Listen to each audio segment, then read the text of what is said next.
Guys trending নিয়ে আমার সাথে পড়ে যায় মুন্না টেনকে। তো মুন্না টেনকে যেহেতু আমার ম্যাচে পড়ে গেছি, সেহেতু মুন্না টেনকে তো মারতেই হয়। তো এই দেখো গাইস, মুন্না টেনকে আমার সামনে, তো আমার মুন্না টেনকে মারে দেয়, এর রিভেঞ্জ তো নিতেই হয়। তো দেখো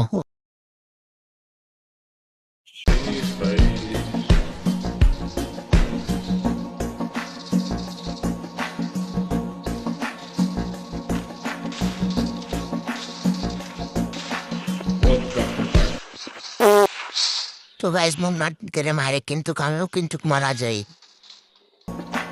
এখানে আমি আবার নামার পরে এখানে মুন্না টেনকে টিমমেট আমাকে মেরে দেয়। তো আমি নামি এখানে ফাইট টাইট নেওয়ার পরে এখান থেকে আমি মারা যাই আবার নামার পরে এই যে আমার সামনে মুন্না টেনকে হেডশট দিয়ে মেরে দিই। মেরে দেওয়ার পর আমাকেও মেরে দেয়। তো আবার এই যে আমি পিনান্ত দাদার কাছে মার খেয়ে যাই।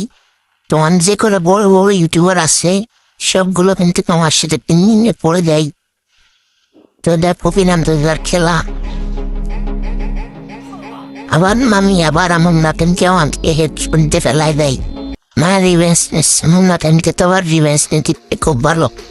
যে আমার সামনে পিনান্ত দাদা আছে, ওনার সাথে আমি আবারও ফাইট নেওয়ার চেষ্টা করি এবং কি মারা খেয়ে যাই, কারণ আমি ওনার সাথে কখনো পারবো না।